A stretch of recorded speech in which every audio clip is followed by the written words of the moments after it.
ओम शांति। 18-3-26 की मुरली है। बाबा कहते हैं, मीठे मीठे सर्विसेबल बच्चे, ऐसा कोई भी काम नहीं करना जिससे सर्विस में कोई भी विघ्न पड़े। क्या अटेंशन देना है?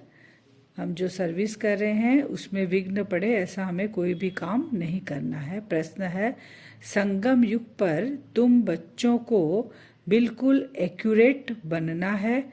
एक्यूरेट कौन बन सकते हैं?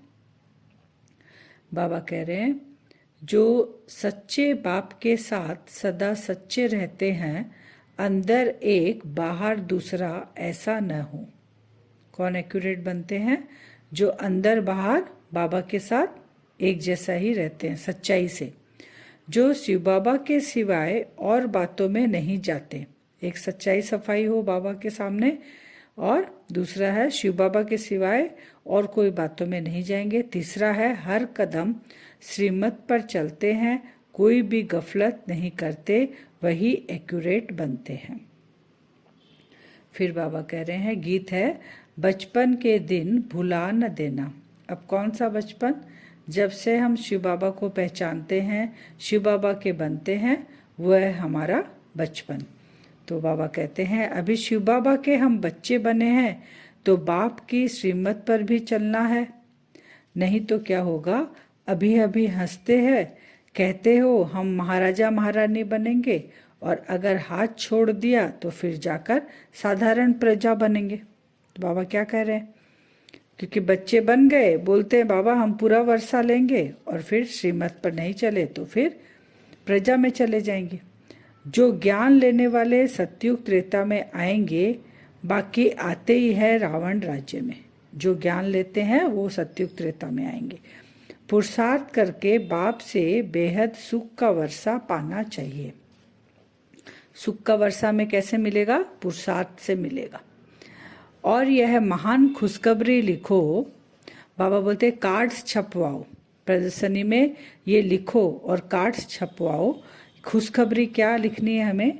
प्रदर्शनी में ये लिखना है क्लियर करके कि बेहद का बाप ज्ञान का सागर है, पतित पावन है, सद्गति दाता है।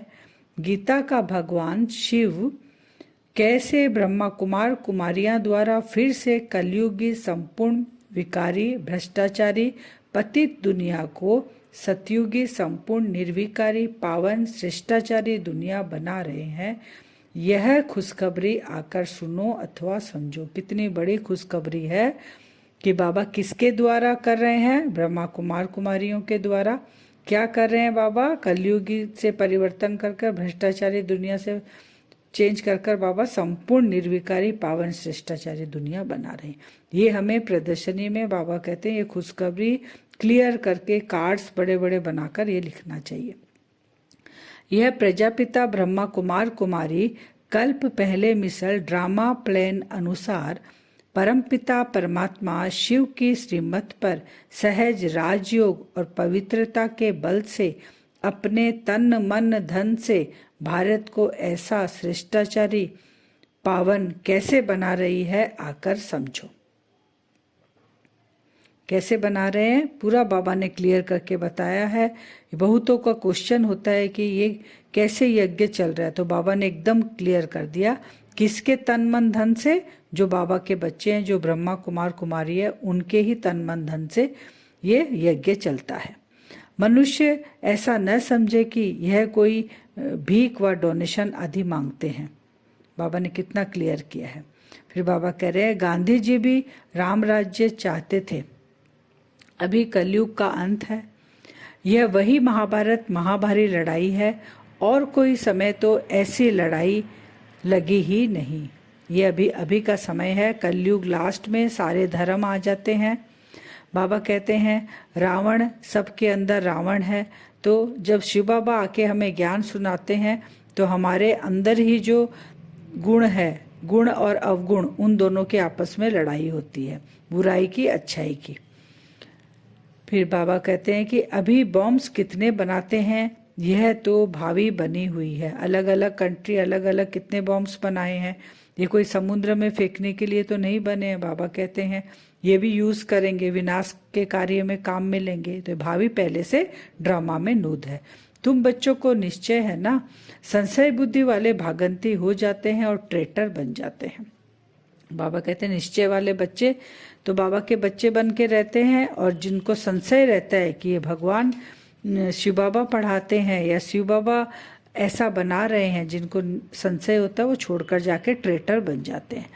अंतकाल जो स्त्री सुमरे जिसमें मोह होगा तो वही याद आएगा। अंतमति सोगति कहते हैं ना, अंतकाल में जिसको स्त्री याद आई, मोह उसमें ही पड़ा, तो उसकी अंतमति जैसी थी, वापस उसका जन्म वैसे ही होगा। अंत में सब साक्षात्कार होगा। तुमने ये किया, यज्ञ में विघ्न डाला। बाबा ने कहा सारा साक्षात्कार मैं तुमको कराऊंगा। लास्ट में कि मैंने श्रीमत दी थी, लेकिन तुमने सेवा में, यज्ञ में बहुत विघ्न डाला है, ये साक्षात्कार कराऊंगा। और फिर सजा किसको खाना पड़ेगा? जो विघ्न डालेगा उसी को सजा मिलेगी। शिव बाबा की बहुत बड़ी दरबार है, राइट हैंड में धर्मराज भी है, वह है हद की सजाए। यहाँ तो 21 जन्म का घाटा पड़ जाएगा।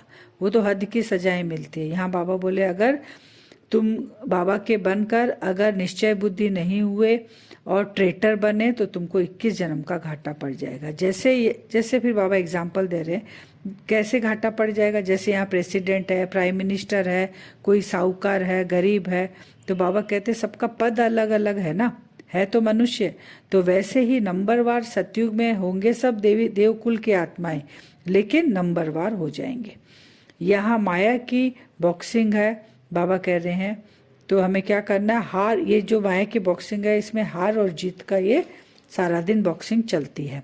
भगवान वाच है, काम महाशत्रु है, घर गृहस्थी में रहते पवित्र रहते हो। ये सबसे बड़ी, सब बोलते हैं ना कि ये कैसे हो सकता है, घर गृहस्थी में रहकर पवित्र कैसे रह सकते हैं। तो बाबा कहते हैं ये भगवान वाच है, तो ये सत्य है कि घर गृहस्थी में रहकर पवित्र रहते हैं।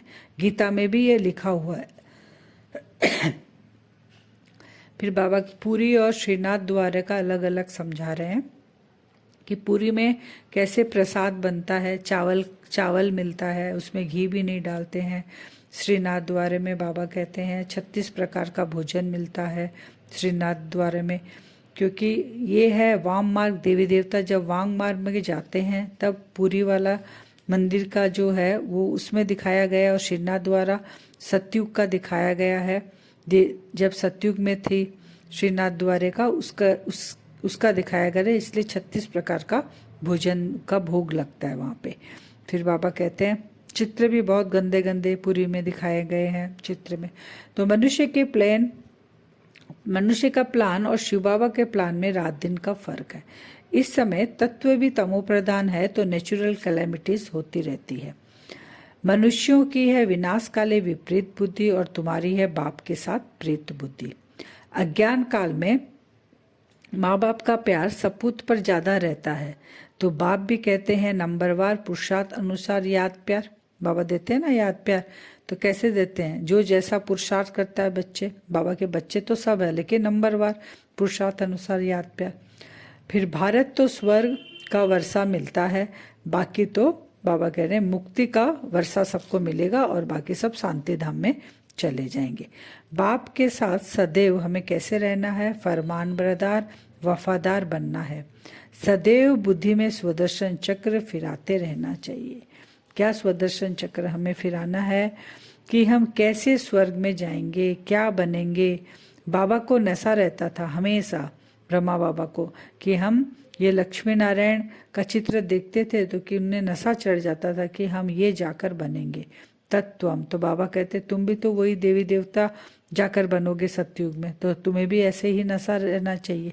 फिर आज का वरदान है सदा पुण्य का खाता जमा करने और कराने वाले मास्टर शिक्षक भव। मास्टर शिक्षक कौन है? जो हमेशा पुण्य का खाता जमा करते हैं और करवाते हैं, कराने वाले। हम मास्टर शिक्षक, मास्टर कहने से बाप स्वतः याद आ जाता है, क्योंकि शिक्षा किसने दी, हम किसके बच्चे हैं, मास्टर है ना। मास्टर याद आते ही पिता याद आएगा, तो मास्टर शिक्षक कहने से बाप स्वतः याद आता है। बनाने वाले की याद आने से स्वयं निमित्त हूँ, यह स्वतः स्मृति में आ जाता है। विशेष स्मृति रहे कि हम पुण्य आत्मा है, पुण्य का खाता जमा करना और कराना है। स्लोगन है, संगठन के महत्व के जानने वाले, संगठन के महत्व के जानने वाले संगठन में ही स्वयं की सेफ्टी का अनुभव करते हैं। बाबा कहते हैं ना, संगठन में किला मजबूत करो। महल का जैसे किला होता है ना, तो वो मजबूत होने से दुश्मन नहीं आ सकते हैं। तो जब संगठन में हम योग करते हैं तो वो अनुभव, वो वाइब्रेशन हमको मिलता है, वो शक्ति का अनुभव होता है। इसलिए बाबा कहते हैं वो सेफ्टी का अनुभव करते हैं। फिर अव्यक्त इशारे हैं, निश्चय के फाउंडेशन को मजबूत कर सदा निर्भय और निश्चिंत रहो। बाबा फिर विस्तार से एक एक टॉपिक हर मुरली में देते हैं। जो जितना निश्चय बुद्धि होगा उतना ही सभी बातों में विजयी होगा। निश्चय बुद्धि की कभी हार नहीं होती। हार होती है तो समझना चाहिए कि निश्चय की कमी है। निश्चय बुद्धि विजयी रत्नों में से हम एक रत्न हैं, ऐसे अपने को समझना है। हम कौन है? निश्चय बुद्धि बाबा के एक अनमोल रत्न है, उसमें एक हम हैं, ऐसे अपने को समझना है। कोई भी विघ्न आए तो उनको पेपर समझ पास करना है। बात को नहीं देखना है लेकिन पेपर समझ पास करना। पेपर माने ही क्या है कि पढ़ाई का पेपर आया, मुझे इसमें पास होना है, तो पेपर समझेंगे तो हम उस परिस्थिति से पास हो जाएंगे। ओम शांति।